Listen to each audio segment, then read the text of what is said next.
हरिगुणाची रसाळ कहाणी, जी ब्रह्मज्ञानाची निज जननी, हरिनामाच्या निगर्जनी, जीव घेऊनी माया पळे. हो बरं का, भगवंताच्या नावाची कानी, भगवंताच्या नामाची कानी, भगवंताच्या नामाचं ध्यान जीवाला लागल्यानंतर जीवाचा एकतर उद्धार, आणि दुसरी गोष्ट ती काय माया आहे का, माया ही माया आपला जीव घेऊन पळते म्हणून सांगितलं. माया जी आहे, माया आपल्याला देवाचं नाव घेऊ देत नाही महाराज, आणि देवाचं नाव घेतल्यानंतर ती माया त्याच्यामध्ये राहत नाही महाराज, निघून जाते. असं सामर्थ्य भगवंताच्या नामामध्ये आहे.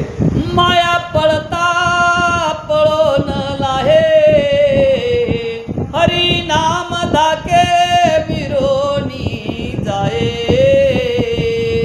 या लागी हरी माया पाहे, बाजून लाहे हरी भक्ता. माया पळविल्यानं पळून जात नाही महाराज, माया पळायचा प्रयत्न करते पण तिथंच थांबते. पण भगवंताचं नाव घेतल्यानंतर ते भगवंताचीच माया चिरून जाते म्हणून सांगते. पळवायला गेलं ना पळून जात नाही, जागेवर रुकण्याचा प्रयत्न करते, आणि जागेवर जर रुकली आणि भगवंताच्या नामाचा जर मारा केला तर विलायला जाते, कायमची संपून जाते. असं भगवंताच्या नामामध्ये सामर्थ्य आहे. नामाची परम दुर्धर गती, माया सहन शके निज भक्ती. हरी भक्त माया सुखे तरती, या लागी श्रीपती बोलिला स्वयं. हो, नामाची दुर्धर गती म्हणून सांगितली महाराज. हो, खूप मोठी सुपर गती आहे.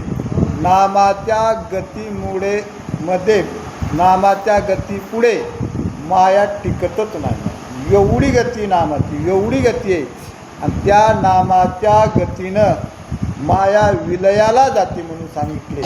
आणि भगवत भक्ती प्राप्त होती महाराज. भगवत भक्तीच्या समोर माया चिरून जाते, आणि जो काय ब्रह्म आहे किंवा ब्रह्मस्वरूप, ज्यानं भगवंताचं नामस्मरण केलं, जे भगवंताची गती कायमची पकडली, त्याचं ब्रह्मस्वरूप होतं. आणि स्वतः श्रीकृष्ण भगवंत अर्जुनाला सांगतात, सायुजादी चारी मुक्ती, आणखी वाढवी भगवत भक्ती. ते न करिता अन्य गती, शास्त्राज्ञा मुक्ती न पडे घडे कदा. हो, भगवंताचं भजन, भगवंताची भक्ती, चार मुक्ती पाठीमागं लागतात मला. किती मुक्ती? चार मुक्ती. जो खरा नामधारक आहे का, जो खरा संत आहे का महाराज, त्याला त्या मुक्तीची गरज लागत नाही, किंवा सिद्धीची गरज लागत नाही त्याला. पण त्या मागं लागतात, मागं. होय, रिद्धी आणि सिद्धीसुद्धा मागं लागतात, आणि मागं लागल्यानंतर त्याचा उपयोग करावा लागतो. ते माऊली महाराज चाकरवाडीकर खूप मोठे महान संत होऊन गेले महाराज. एक तर त्यांच्या पाठीमागं मुक्तीही लागल्या आणि सिद्धीसुद्धा लागल्या महाराज. म्हणून करता त्या सिद्धीचा आजही त्यांच्या पाठीमागं तिथं उपयोग चालू आहे का नाही. चाकरवाडीच्या ठिकाणी कुठून दानधर्म येतो आणि कुठून नाही हे कळतं बी नाही. कळतं आहे का? कव्वा बी गेले की अन्न सिद्धी तिथं तयार होते. तुम्ही कव्वा बी जा, अन्नपूर्णा देवी प्रसन्न आहे महाराज. सिद्धी अन्नपूर्णा सिद्धी आहे, ती प्रसन्न आहे तिथं. कव्वा बी जा, तुम्हाला जेवण तयार होतं. कव्वा बी कोणतीही जा, तिथं जेवण नाही म्हणून असं नाही महाराज. एक तर चार मुक्ती पाठीमागं लागतात आणि सिद्धीसुद्धा पाठीमागं लागतात. माऊली दादाच्या पाठीमागं सिद्धी लागली, माझा उपयोग करून घ्या. मग माऊली दादानं तिला हाताळलं आणि ती माऊलीच आता जाऊन 25 वर्ष झाला. किती वर्ष झालं का नाही? तरी त्या सिद्धी बरं का तिथं आणखी राहतात. रिद्धी आणि सिद्धी लाभतात. तशा 4 मुक्ती पाठीमागं लागतात. रिद्धी सिद्धी पाठीमागं लागतात. संताला गरज नसते पण त्या पाठीमागं लागतात. ते देवाच्या नामामध्ये सामर्थ्य आहे अशा प्रकारे सांगतात. हरी भजनी जे विनमुख त्यासी सदा द्वैत सन्मुख माया महाभयेसी दुःखदायक प्रपंचु देक दृढ वाढे. हो, भगवंताच्या नावाला जे इन्मुख आहेत का महाराज आणि त्याच्या समोर सदा द्वैत सन्मुख म्हणून सांगतात. द्वैताची झाडणी गुरुविन ज्ञान तया कैचे कीर्तन घडेना. जे देवाला इन्मुख राहतात ते देवाचं नाव घेत नाहीत बरं का. आणि त्याच्या समोर द्वैत सदा सर्वता उभा राहतं महाराज. आणि द्वैतामुळं परमार्थामध्ये बी सुख नाही आणि संसारामध्ये सुद्धा त्याला सुख नाही महाराज. हो, द्वैत मनामध्ये जर उभा राहिलं आता तर परमार्थामध्ये आला आणि मनामध्ये जर द्वैत उभा राहिलं देवाचं नाव घेतल्यानंतर देव प्रसन्नच होईल का? मग आम्हाला काय भेटेलच का? आम्हाला सुख भेटेलच का? आमचं दुःख जाईलच का? अशा प्रकारचा जे काही द्वैत आहे का आणि ते द्वैत जर मनामध्ये राहिलं बरं का परमार्थामध्ये बी सुख नाही आणि संसारामध्ये बी सुख नाही. आणि अशा प्रकारची गती त्या द्वैतवाल्याची होती. का होती? देवाचं नाव इन्मुख झाला म्हणून द्वैत समोर आलं आणि म्हणून अशी अवस्था त्याची होते. म्हणून सांगतात जेवी एकाएकी दिग्भ्रम पडे तो पूर्व मने पश्चिमेकडे तैसे वस्तू विन्मुख वाडे आती गाडे मिथ्य द्वैत. हाती गाडे नित्य द्वैत. एखाद्या माणसाला खालतं वरतं व्हावा, खालतं आणि वरतं बरं का. पूर्व दिशा पश्चिम दिसते. पूर्व दिशा आहे ना पश्चिम दिशे. आता उत्तर दिशाची दक्षिण दिसते महाराज. आता ही उत्तर दिशा आहे त्याला ही दक्षिण दिसते आणि ही उत्तर दिसते. आता समोरची पूर्व दिशा आहे महाराज पण त्याला पश्चिम दिसते आणि पाठीमागची पूर्व दिशा होते महाराज. हो, त्याला भ्रम झाल्यानंतर खालतं वरतं झाल्यानंतर काहीच कळत नाही महाराज.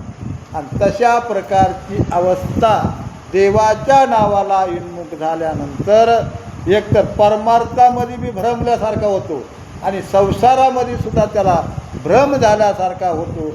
अशा प्रकारे सांगतात द्वैताची भेद विरे सुटती संकल्प विकल्पाचे झरे ते जन्म मरणाच्या निपुरे बुडे कसरे ब्रह्मांड गोल. हो, आता द्वैताच्या झऱ्यामुळं महाराज संकल्प आणि कल्प निर्माण होतात. द्वैताचा झरा आणि झरा म्हणजे त्याचा अखंड असतो महाराज, खंड होत नाही. त्याच्या झऱ्यामुळं संकल्प आणि विकल्प निर्माण होतात आणि संकल्प आणि विकल्प निर्माण झाल्यानं बरं का त्या माणसाला कधीच कुठं समाधान नाही महाराज. कधीच कुठं विकल्प मनामध्ये जर आला तर त्याला कधी समाधान नाही. हो, झुरे म्हणून सांगितलं. तो संसारामध्ये झुरे किंवा परमार्थामध्ये जरी असला तरी त्याला झुरे म्हणजे चिंता लागते सारखी. संकल्प विकल्प ज्यानं घेतलाय का म्हणून करता त्याला समाधान राहत नाही असं सांगतात. जन्म मरणाची आवडी नाना दुःखाची कोटी अभक्त शोषिती साकडी हरिभक्ता ते ओढो स्वप्नी न लगे. आता ज्याच्या मनामध्ये सदा सर्वदा द्वैत आहे, संकल्प विकल्प ज्याच्या मनामध्ये आहेत का बरं का, जन्म आणि मरण त्याला सारखं घ्यावं लागतं. जन्मावं लागतं, मरावं लागतं, जन्मावं लागतं, मरावं लागतं बरं का. आता स्वप्नामध्ये बी त्याला सुख नाही महाराज. पण तसं नव्हे महाराज. जे काही खरे संत आहेत का, खरे साधू आहेत का, हो त्यांना ते थोडं शिवीतसुद्धा नाही महाराज. संताच्या आणि साधूच्या बरं का ध्यानामध्ये सुद्धा स्वप्नामध्ये सुद्धा ते दुःख येत नाही का? त्यांच्यामध्ये विकल्प आणि संकल्प नसतात, त्यांच्यामध्ये द्वैतभाव नसतो आणि म्हणून करता साधू संतांच्या राशीला हे येत नाही. अशा प्रकारे सांगतात. भक्तीच्या निअगाध महिमान ते तिरगे ना भव बंधना ते करावया भगवत भजन सद्गुरु चरण सेवावे. भक्तीचा महिमा परमय, भक्तीचा महिमा अगाध आहे महाराज. तिथं जन्म मरण निघत नाही महाराज. भव भय भीती कुठल्याच प्रकारची राहत नाही. आणि बरं का आणि जे काय सद्गुरूची कृपा जर झाली ना महाराज, कुठल्याच प्रकारची भीती राहत नाही, कुठल्याच प्रकारचं अज्ञान राहत नाही आणि कुठल्याच प्रकारची त्याची दुर्गती होत नाही. गुरुची कृपा झाल्यानंतर कोणती सद्गती भेटते. आणि म्हणून करता नाथ महाराज सांगतात. निज शिष्याची मरण चिंता स्वयंनिवारी जो वस्तुता तोची सद्गुरु तत्वता एरते गुरुता मंत्र तंत्र उपदेश. आता सद्गुरू बरं का परमगुरू आणि सद्गुरू कुणाला म्हणायचं? शिष्याची पूर्ण चिंता, शिष्याची पूर्ण जबाबदारी गुरु घेतात महाराज. शिष्याची पूर्ण चिंता, पूर्ण जबाबदारी. शिष्याला कसल्याच संकटामध्ये पडून देत नाहीत, शिष्यावर कसलंच दुःख येत नाहीत, जन्म मरणाचं सुद्धा दुःख त्याच्यावर येऊ देत नाहीत. आणि ती सुद्धा जबाबदारी गुरु घेतात. त्याला सद्गुरू म्हणतात किंवा परमगुरू म्हणतात. आणि जे काय मंत्रतंत्र देणारे जे काय गुरु असतात का, ती शिष्याची जबाबदारी अजिबात घेत नाहीत. अशा प्रकारे सांगतात. मंत्र तंत्र उपदेशिते घरोघरी गुरु आहेत आईते. जो शिष्यासी मेळवी सद्वस्तु ते सद्गुरु त्या ते श्रीकृष्ण मानी. आता मंत्र तंत्र देणारे प्रत्येक घरी गुरु आहेत महाराज. प्रत्येक घरी मंत्र आणि तंत्र देणारे आहेत का नाही? आपल्याच घरात आपल्याला गुरु आहेत महाराज. लहान लेकरू जरा थोडं मोठं झालं बाई, त्याला ज्ञान शिकवणारी आहे आई आहे, वडील आहेत. जरा थोडं मोठं 4 वर्षाचं झालं लगेच पाठी घेऊन देतात त्याला. याच्यावर 1 काढ, याच्यावर 2 काढ, याच्यावर अ काढ, याच्यावर ब काढ. हे मंत्रतंत्र आहेत महाराज. विद्या अभ्यास देणारे घरोघरी मंत्र आणि तंत्र देणारे आपल्याच घरी आहेत महाराज. देतात का नाही आपल्या घरी? आता आपल्या लहान लहान लेकरला आपण तेच देतोच ना. 1 काढ, 2 काढ, 1 बोल, 2 बोल, अ बोल, क बोल. अशा प्रकारे घरोघरी आहेत. त्याचा उत आला घरोघरी. पण जे काय खरे सद्गुरू आहेत ते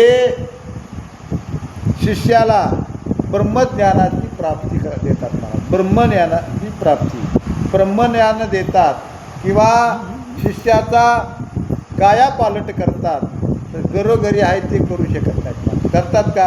नाहीत करू शकत. अशा प्रकारे सांगतात. गुरु देवो गुरु माता पिता गुरु आत्मा ईश्वर वस्तुता गुरु परमात्मा सर्वता गुरु माता तत्वता परब्रह्म. गुरु माता सांगितली, गुरु पिता सांगितली, गुरु चुलता सांगितली, गुरु भरता सांगितला, गुरु सर्वस्व सांगितला महाराज. हो. आणि शेवटला गुरु मोक्षाचा दाता सांगितला बरं का. आणि हे कोण सांगतं कुणाला? अर्जुनाला श्रीकृष्ण भगवंत सांगतात.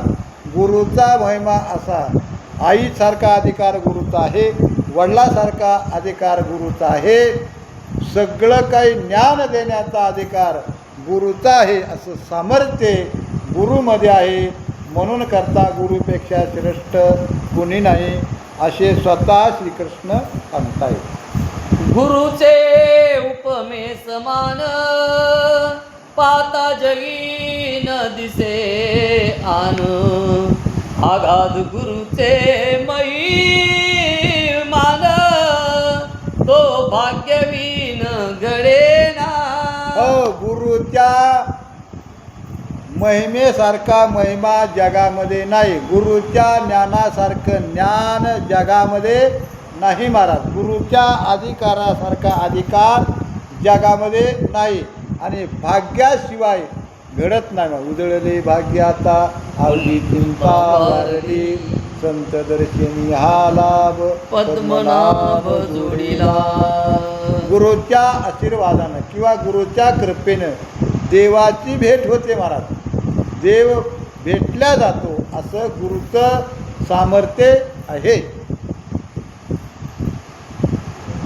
गुरुच्या उपमे समान पाता जगी न दिसेची आन आगाध गुरुचे महिमान तो भाग्यवीन भेटेना. निष्काम पुण्याची या कोटी आगाध वैराग्य जोडे जोडी नित्य नित्य विवेकावडी ते पाविजे रोकडी सद्गुरु कृपा.